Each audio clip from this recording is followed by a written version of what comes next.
TNPSC போட்டியாளர்களுக்கு Villupuram வெற்றிவாகையன் வெற்றி வணக்கம்.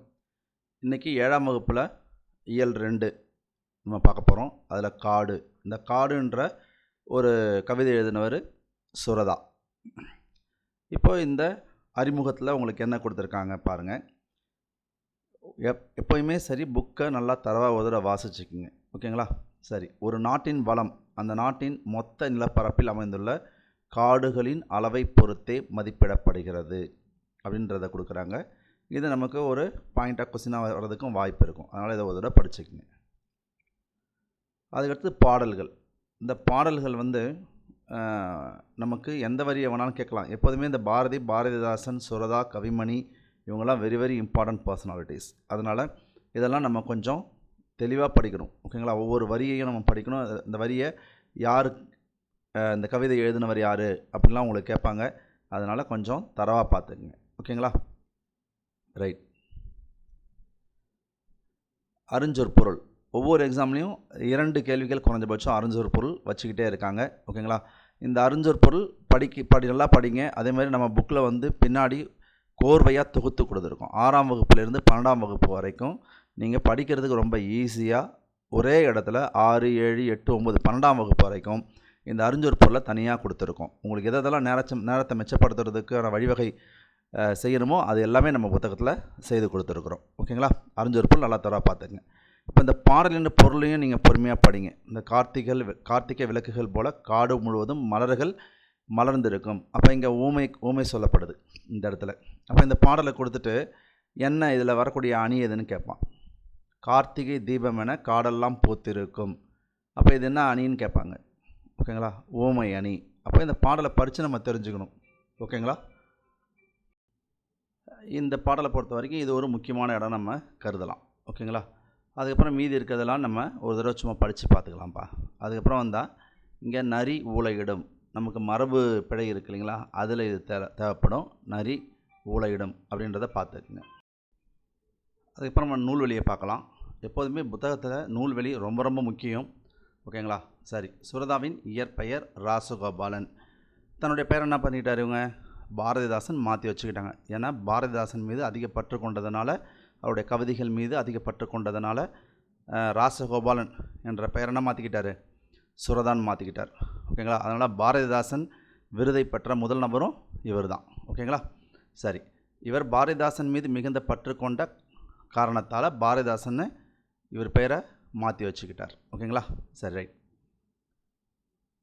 சுப்பு ரத்தினதாசன் என்று மாட்டிக்கொண்டார். அப்போது இதனுடைய சுருக்கம்தான் சுப்பு ரத்தினதாசன். அப்போது இந்த சுரதா இந்த 3 எழுத்தை வச்சு அவர் பேரை சுரதான்னு சொன்னாங்க, ஓகேங்களா? அப்போ சுப்பு ரத்தினதாசன் என்பதன் சுருக்கம் தான் அதுப்பா சுரதா, ஓகேங்களா? ரைட். உவமைகள். இவருடைய கவிதைகளில் அதிகமான உவமைகள் இப்போ கூட நம்ம பார்த்தோம் இல்லைங்களா, உவமை தானே இருக்குது. அப்போ இவருடைய கவிதைகளில் அதிகமான உவமைகளை இவர் கையாண்டிருக்காரு. அதனால் இவர் உவமை கவிஞர் அப்படின்னு இவர் அழைக்கப்படுறார், ஓகேங்களா? சரி, இங்கே இருக்குது பாருங்கள்.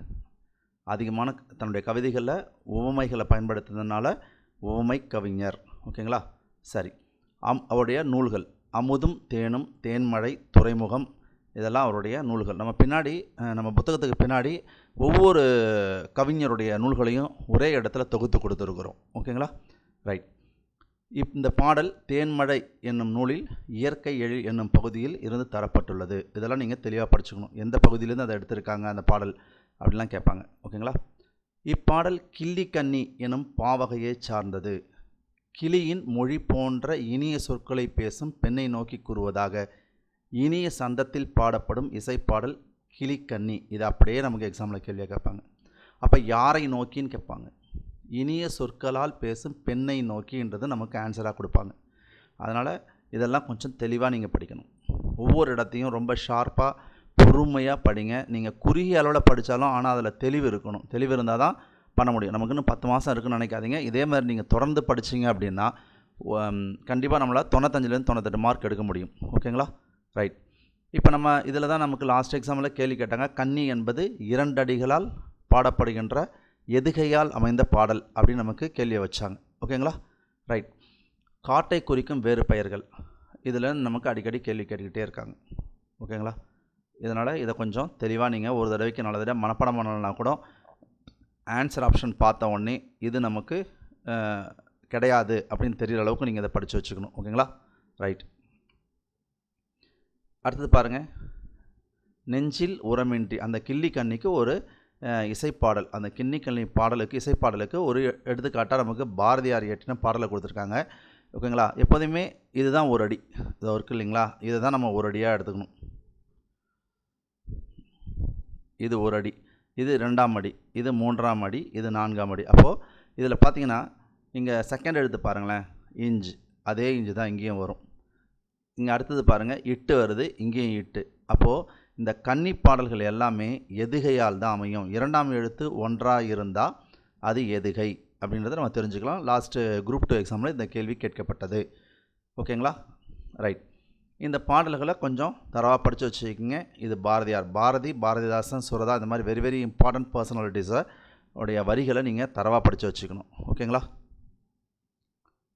இந்த அறிஞ்சொரு பொருளாக நம்ம வாழைக்கன்றை ஈன்றது, இந்த மாதிரி அறிஞ்சொரு பொருள் ஃபுல்லாக நீங்கள் தரவாக படிச்சுக்கிங்க. மதிப்பீடுலேருந்து கூட கேள்வி கேட்டிருந்தாங்க. ஒரு திருக்குறள் பார்த்தீங்கன்னா மதிப்பீடுலேருந்து தான் லாஸ்ட் குரூப் 2ல் கேள்வி கேட்டாங்க. அதனால் மதிப்பீடு எல்லாமே நீங்கள் படிச்சுக்கணும். டேஷு மதிப்பீடு எல்லாத்தையும் பார்த்துக்கணும். ஓகேங்களா? அடுத்தது பாருங்கள், அப்படியே நிற்கட்டும் அந்த மரம். ஓகேங்களா? இதில் நமக்கு இந்த இடத்துல அறிமுகம் என்ன கொடுத்துருக்காங்க, நிலமடந்தைக்கு இயற்கை சூட்டிய மணிமகுடங்கள் டேஷ் அப்படின்னு கேட்பாங்க. அது மரங்கள். ஓகேங்களா? அந்த நிலத்தில் மரங்கள் இருந்தால் தானே ஒரு அழகு இல்லைங்களா? ரைட். அதே மாதிரி இந்த பாடல் ராஜமார்த்தாண்டம், இந்த பாடல் எழுதினவர் ராஜமார்த்தாண்டம். இந்த பாடல்கள்லாம் நீங்கள் ஒரு தடவைக்கு 2 தடவையாக வாசிங்க. ஒரு எக்ஸாமுக்குள்ளே ஒரு 10 தடவை வாசித்து பாருங்கள். அப்போ உங்களுக்கு இந்த பாடல் வரிகள் உங்களுக்கு நினைவுக்கு வரும் எக்ஸாம் எழுதும்பொழுது. ஒரு தடவை படித்தாலும் மனப்பாடம் ஆகாது. ஓகேங்களா? எல்லாருமே குழப்பமாக இருக்கும். ஓகேங்களா? எக்ஸாம் எழுதும்போது 2 ஆப்ஷன் நீங்கள் ஒமிட் பண்ணிடுவீங்க. மீதி 2 ஆப்ஷனில் தான் கொஞ்சம் தடுமாற்றம் ஏற்படும். அந்த தடுமாற்றம் ஏற்படாமல் இருக்கணும் அப்படின்னா நீங்கள் ஒரு தடவைக்கு 10 தடவையாக படிக்கிறதும் தப்பு இல்லை. ஏன்னா ஆரம்பத்திலே படிக்க ஆரம்பிச்சிருங்க. ரைட்ப்பா.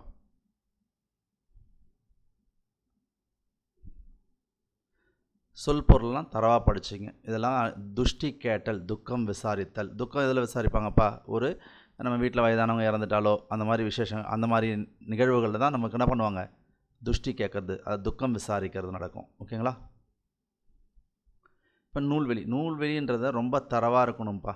ராஜமார்த்தாண்டம். ஓகேங்களா?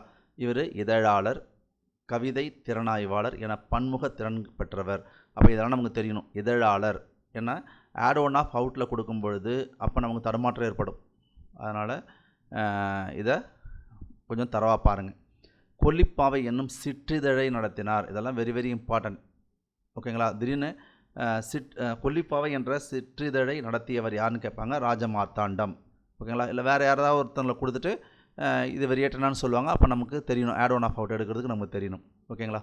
ராஜமார்த்தாண்டன் கவிதைகள் என்னும் நூலுக்காக தமிழ் வளர்ச்சித்துறையின் பரிசு பெற்றவர். அப்போ எந்த நூலுக்காக அவர் தமிழ் வளர்ச்சித்துறையினுடைய பரிசை பெற்றிருக்காருன்னு நம்ம தரவாக படிச்சுக்கணும். சிறந்த தமிழ் கவிதைகளை தொகுத்து கொங்குதூர் வாழ்க்கை எனும் தலைப்பில் நூலாக்கியுள்ளார். ஓகேங்களா? அதே நம்ம குறுந்தொகையில் படிச்சிருப்போம். கொங்குதூர் வாழ்க்கை அஞ்சுரை தும்பி என்ற ஒரு பாடல் எதில் இடம்பெற்றிருக்குன்னா குறுந்தொகையில் இடம்பெற்றிருக்குன்னு படிச்சிருப்போம். ஓகேங்களா? அதுதான் அவர் தலைப்பாக வச்சுருக்கார். ஓகேங்களா? அவரது அப்படியே நிற்கட்டும் அந்த மரம் எனும் நூலில் உள்ள கவிதை இங்கு தரப்பட்டுள்ளது. ரைட். அதே மாதிரி பாருங்கள், இங்கே ஒரு கவிதை, புது கவிதையை கொடுத்துருக்காங்க. ஓகேங்களா? கொப்புகள் விலக்கி கொத்து கொத்தாய் கருவேலங்காய் பறித்து போடும் மேய்ப்பவனை ஒரு நாளும் சிராய்ப்பதில்லை கருவ முட்கள். அதாவது கருவேல மரத்தில் ஆடு மேய்க்கிறவன் சரசரன்னு ஏறுவான், ஆனால் அவன் என்ன பண்ணுறதில்ல, அந்த முட்கள் குத்துறதில்ல அப்படின்னு சொல்கிறாங்க அவங்க. ஓகேங்களா? அடுத்தது குழந்தை வரைந்தது பறவைகளை மட்டுமே, வானம் தானாக உருவானது. இது ரெண்டுத்தையும் கலாப்பிரியா சொல்லியிருக்காங்க. இந்த கவிதைகள்லாம் கொஞ்சம் தரவாக படிங்க. ஒரு கவிதைகள்லாம் ஒரு தடவைக்கு 10 தடவையாக படித்தா தான் உங்களுக்கு ஆழமாக மனப்பாடாகுன்றதை புரிஞ்சுக்குங்க.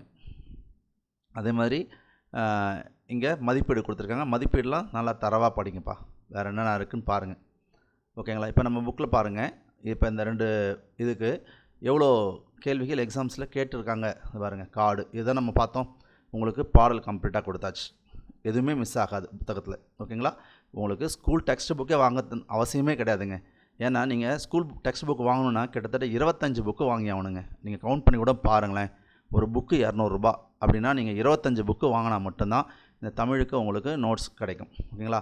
அது உங்களுடைய செலவினங்களை முழுசாக குறைக்கிறதுக்காக தான் நாங்கள் இவ்வளோ வேலையும் பண்ணியிருக்கிறோம். ஓகேங்களா? ஒரே ஒரு பாயிண்ட் கூட மிஸ் ஆகக்கூடாது அப்படின்றதுக்காக தான் பாடல், அதனுடைய அறிஞர் பொருள், மதிப்பீடு எல்லாத்தையும் கம்ப்ளீட்டாக கொடுத்துருக்கோம். ஓகேங்களா?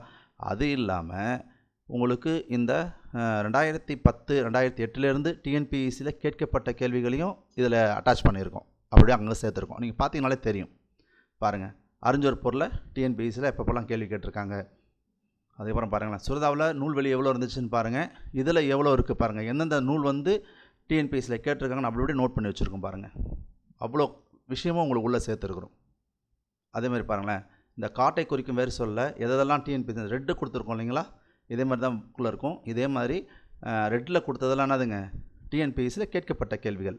அதுக்கப்புறம் டிஎன்பிஎஸ்சியில் கேட்கப்பட்ட நூல்கள், ஒவ்வொரு விஷயத்தையும் உங்களுக்கு நாங்கள் அட்டாச் பண்ணி கொடுத்துக்கிட்டே இருப்போம்.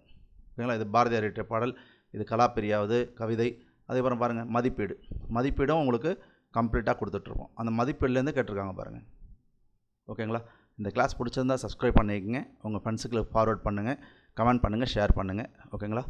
இந்த புக்கு வேணுன்றவங்க ஆர்டர் பண்ணி வாங்கிக்கலாம். ஓகேங்களா? 1250 ரூபா இந்த புக்கு, ப்ளஸ் 100 ரூபா போஸ்டல் சார்ஜ். தமிழ்நாடு ஃபுல்லாக நாங்கள் உங்களுக்கு கொரியர் அனுப்பி வைக்கிறோம். இந்த ஒரே ஒரு புக்கு உங்கள் கையில் இருந்தால் கண்டிப்பாக வரக்கூடிய குரூப் 4ல் நீங்கள் 95லேருந்து 98 மார்க் எடுக்கிறது உறுதி.